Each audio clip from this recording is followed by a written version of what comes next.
ओम शांति। आज तारीख है 13 जनवरी 2026। बाबा कहते हैं, मीठे बच्चे, बाप की श्रीमत का रिगार्ड रखना, माना मुरली कभी भी मिस नहीं करना, हर आज्ञा का पालन करना। प्रश्न है, अगर तुम बच्चों से कोई पूछे राजी खुशी हो तो तुम्हें कौन सा जवाब फलक से देना चाहिए? उत्तर, बोलो, परवाह थी पार ब्रह्म में रहने वाले की, वह मिल गया, बाकी क्या चाहिए? पाना था सो पा लिया। तुम ईश्वरीय बच्चों को किसी बात की परवाह नहीं। तुम्हें बाप ने अपना बनाया, तुम्हारे पर ताज रखा, फिर परवाह किस बात की? ओम शांति। बाप समझाते हैं, बच्चों की बुद्धि में जरूर होगा कि बाबा आप भी है, बाबा बाप भी है, टीचर भी है, सुप्रीम गुरु भी है। इसी याद में जरूर होंगे। यह याद कभी कोई सिखला भी नहीं सकती। बाप ही कल्प कल्प आकर सिखलाते हैं। वही ज्ञान सागर पतित पावन भी है। वह बाप भी है, टीचर भी है, गुरु भी है। यह अब समझा जाता है, जबकि ज्ञान का तीसरा नेत्र मिला है। बच्चे भल समझते तो होंगे, परंतु बाप को ही भूल जाते हैं। तो टीचर गुरु फिर कैसे याद आएगा? माया बहुत ही प्रबल है, जो तीन रूप में महिमा होते हुए भी तीनों को भुला देती है। इतने सर्वशक्तिमान है। बच्चे भी लिखते हैं, बाबा हम भूल जाते हैं। माया ऐसी प्रबल है, ड्रामा अनुसार है बहुत सहज। बच्चे समझते हैं ऐसा कभी कोई हो नहीं सकता। वह बाप टीचर सद्गुरु है। सच सच, इसमें गपोड़े आदि की कोई बात नहीं। अंदर में समझना चाहिए ना, परंतु माया भुला देती है। कहते हैं हम हार खा लेते हैं, तो कदम कदम में पद्म कैसे होंगे? देवताओं को ही पद्म की निशानी देते हैं, सबको तो नहीं दे सकते। ईश्वर की यह पढ़ाई है, मनुष्य की नहीं। मनुष्य की यह पढ़ाई कभी हो नहीं सकती। भल देवताओं की महिमा की जाती है, परंतु फिर भी ऊंचते ऊंच एक बाप है, बाकी उनकी बढ़ाई क्या? आज गदाई कल राजाई। अभी तुम पुरुषार्थ कर रहे हो लक्ष्मी नारायण बनने का। जानते हो, इस पुरुषार्थ में बहुत फेल होते हैं। पढ़ते फिर भी इतने हैं जितने कल्प पहले पास हुए थे। वास्तव में ज्ञान है भी बहुत सहज, परंतु माया भुला देती है। बाप कहते हैं अपना चार्ट लिखो, परंतु लिख नहीं पाते हैं। कहाँ तक बैठ लिए? अगर लिखते भी है तो जांच करते हैं, 2 घंटा याद में रहे, फिर वह भी उन्हों को मालूम पड़ता है। जो बाप की श्रीमत को अमल में लाते हैं, बाप तो समझाएंगे। इन बेचारों को लज्जा आती होगी। नहीं तो श्रीमत अमल में लानी चाहिए, परंतु 2% मुश्किल चार्ट लिखते हैं। बच्चों को श्रीमत का इतना रिगार्ड नहीं है। मुरली मिलते हुए भी पढ़ते नहीं हैं। दिल में लगता है बाबा कहते तो सच है, हम मुरली ही नहीं पढ़ते तो बाकी औरों को समझाएंगे क्या? याद की यात्रा। ओम शांति। रूहानी बाप रूहानी बच्चों को समझाते हैं, यह तो बच्चे समझते हैं बरोबर, हम आत्मा है। हमको परमपिता परमात्मा पढ़ा रहे हैं और क्या कहते हैं, मुझे याद करो तो तुम स्वर्ग के मालिक बनो। इसमें बाप भी आ गया, पढ़ाई और पढ़ाने वाला भी आ गया, सद्गति दाता भी आ गया। थोड़े अक्षर में सारा ज्ञान आ जाता है। यहाँ तुम आते ही हो इसको रिवाइज करने के लिए। बाप भी यही समझाते हैं, क्योंकि तुम खुद कहते हो हम भूल जाते हैं, इसलिए यहाँ आते हैं रिवाइज करने। भल कोई यहाँ रहते हैं तो भी रिवाइज नहीं होता है, तकदीर में नहीं है। तदबीर तो बाप कराते ही है। तदबीर कराने वाला एक बाप ही है। इसमें कोई के पास खातिरी भी नहीं हो सकती है। न स्पेशल पढ़ाई है। उस पढ़ाई में स्पेशल पढ़ने के लिए टीचर को बुलाते हैं। यह तो तकदीर बनाने के लिए सबको पढ़ाते हैं। एक एक को अलग कहाँ तक पढ़ाएंगे? कितने ढेर बच्चे हैं। उस पढ़ाई में कोई बड़े आदमी के बच्चे होते हैं तो उनको स्पेशल पढ़ाते हैं। टीचर जानते हैं कि यह डल है, इसलिए उनको स्कॉलरशिप लायक बनाते हैं। यह बाप ऐसे नहीं करते हैं, यह तो एक रस सबको पढ़ाते हैं। वह हुआ टीचर का एक्स्ट्रा पुरुषार्थ कराना। यह तो एक्स्ट्रा पुरुषार्थ किसको अलग से कराते नहीं। एक्स्ट्रा पुरुषार्थ माना ही मास्टर कुछ कृपा करते हैं। ऐसे तो भल पैसे लगते हैं, खास टाइम दे पढ़ाते हैं, जिससे वह जास्ती पढ़कर होशियार होते हैं। यहाँ तो जास्ती कुछ पढ़ने की बात है ही नहीं, इनकी तो बात ही नहीं है। एक ही महामंत्र देते हैं, मन मना भव। याद से क्या होता है यह तो समझते हो। बाप ही पतित पावन है, जानते हो, उनको याद करने से ही पावन बनेंगे। अब तुम बच्चों को ज्ञान मिला है, जितना याद करेंगे उतना पावन बनेंगे, कम याद करेंगे तो कम पावन बनेंगे।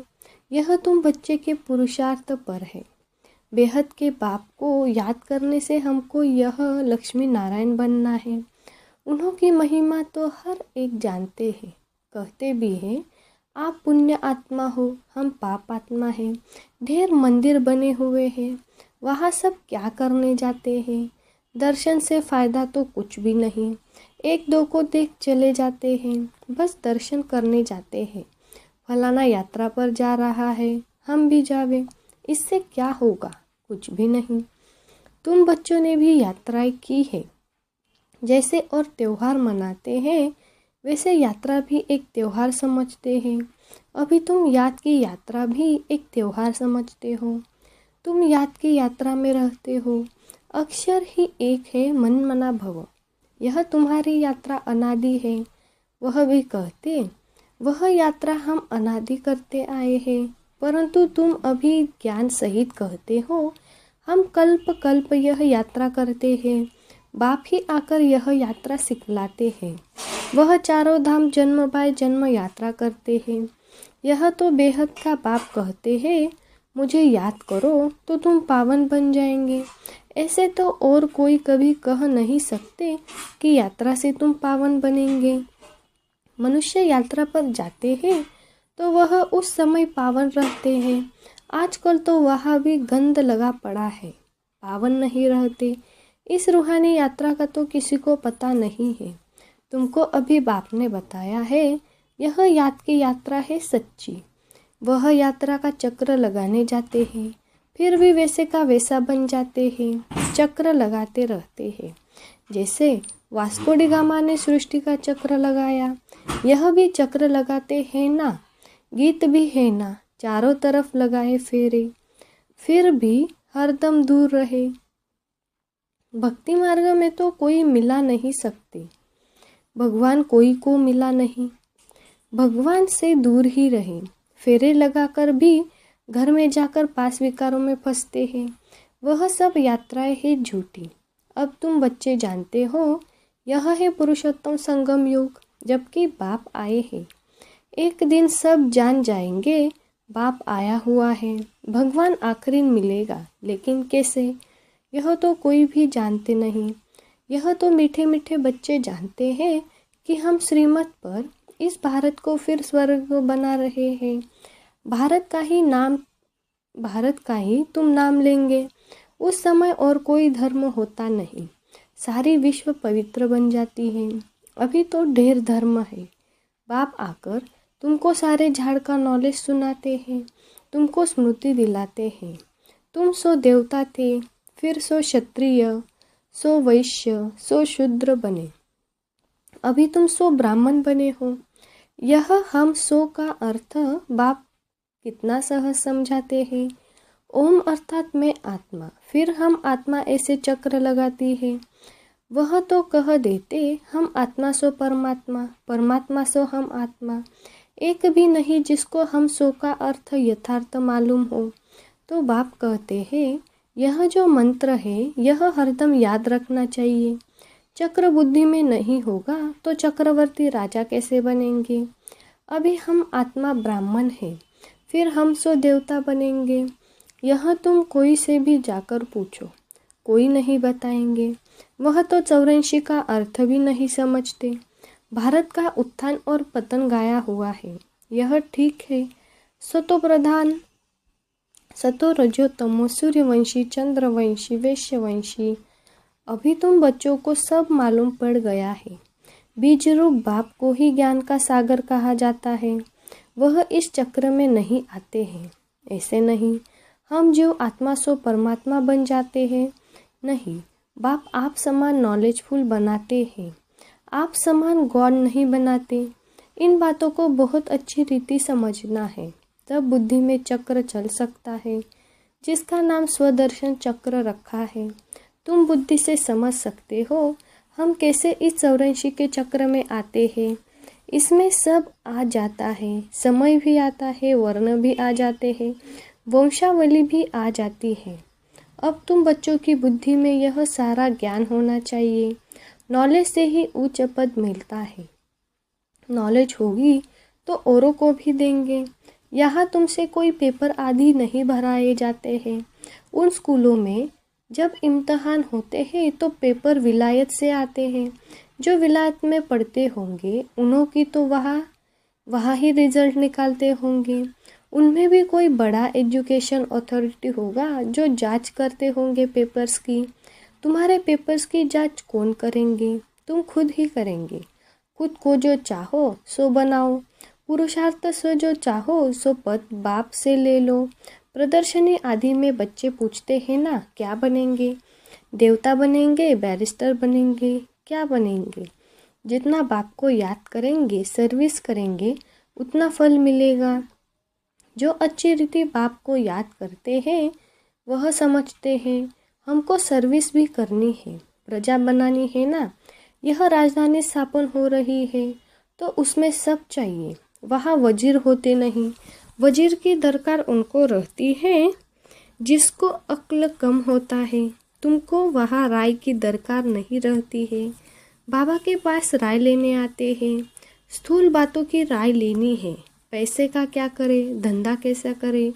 बाबा कहते हैं यह दुनियावी बातें बाप के पास नहीं ले आओ। हाँ, कहा दिल शिकस्त बन न जाए तो कुछ न कुछ आथक देकर बता देते हैं। यह कोई मेरा धंधा नहीं है, मेरा तो ईश्वरीय धंधा है तुमको रास्ता बताने का। तुम विश्व का मालिक कैसे बनो, तुमको मिली है श्रीमत। बाकी सब है आसुरी मत। सतयुग में कहेंगे श्रीमत, कलयुग में आसुरी मत। वह है ही सुखधाम। वहाँ ऐसे भी नहीं कहेंगे कि राजी खुशी हो, तबीयत ठीक है। यह अक्षर वहाँ होते नहीं।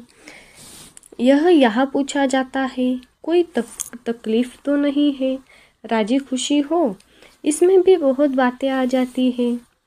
वहाँ दुख है ही नहीं जो पूछा जाए। यह है ही दुख की दुनिया। वास्तव में तुमसे कोई पूछ नहीं सकता। बल माया गिराने वाली है तो बाप मिला है ना। तुम कहेंगे क्या तुम खुश खैराफत पूछते हो? हम ईश्वर के बच्चे हैं, हमसे क्या खुश खैराफत पूछते हो?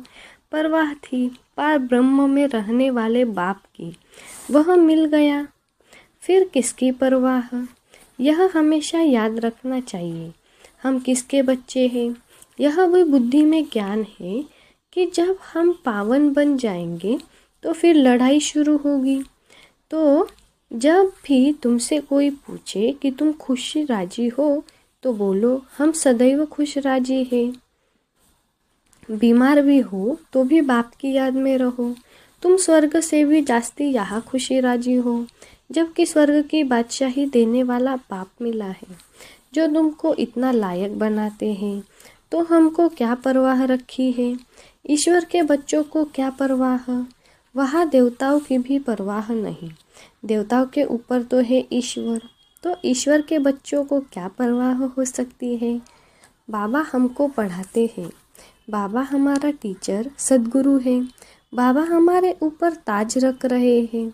हम ताजधारी बन रहे हैं। तुम जानते हो हमको विश्व का ताज कैसे मिलता है? बाप नहीं ताज रखते, यह भी तुम जानते हो, सतयुग में बाप अपना ताज अपने बच्चों पर रखते हैं, जिसको अंग्रेजी में कहते हैं क्राउन प्रिंस। यहाँ जब तक बाप का ताज बच्चों को मिले तब तक बच्चों को उत्कंठा रहेगी। कहा बाप मरे तो ताज हमारे सिर पे आवे, आश होगी प्रिंस से महाराजा बनूं। वहाँ तो ऐसी बात नहीं होती। अपने समय पर कायदे का अनुसार बाप बच्चों को ताज देकर फिर किनारा कर लेते हैं। वहाँ वानप्रस्थ की चर्चा होती नहीं, बच्चों को महल आदि बना कर देते हैं। आशाएं सब पूरी हो जाती है। तुम समझ सकते हो, सतयुग में सुख ही सुख है। प्रैक्टिकल में सब सुख तब पाएंगे जब वहाँ जाएंगे। वह तो तुम ही जानो स्वर्ग में क्या होगा। एक शरीर छोड़ फिर कहाँ जाएंगे। अभी तुम्हें प्रैक्टिकल में बाप पढ़ा रहे हैं। तुम जानते हो हम सच सच स्वर्ग में जाएंगे।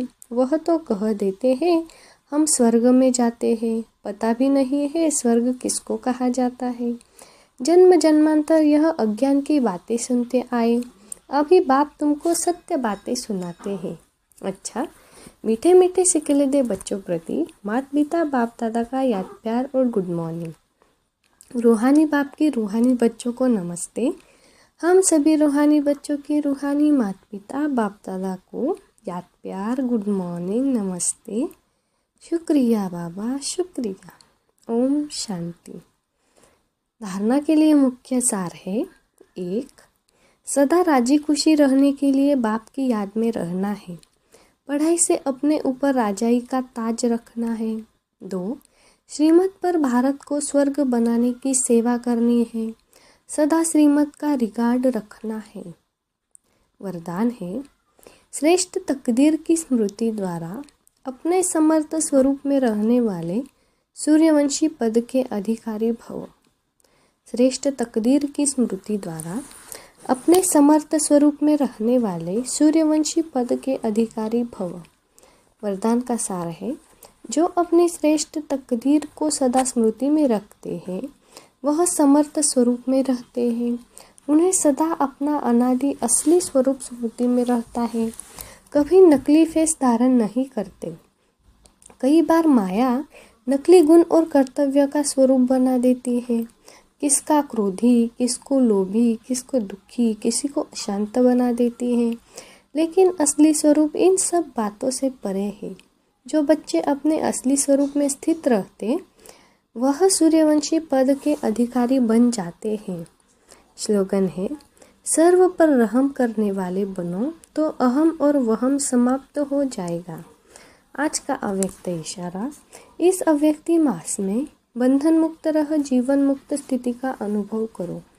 जब आपकी रचना कमल पुष्प जल में रहते जल के बंधन से मुक्त है, तो जब रचना में यह विशेषता है तो क्या मास्टर रचना में नहीं हो सकती।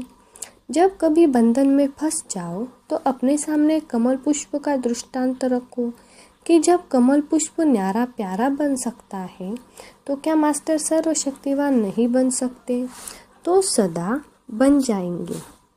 अच्छा, ओम शांति।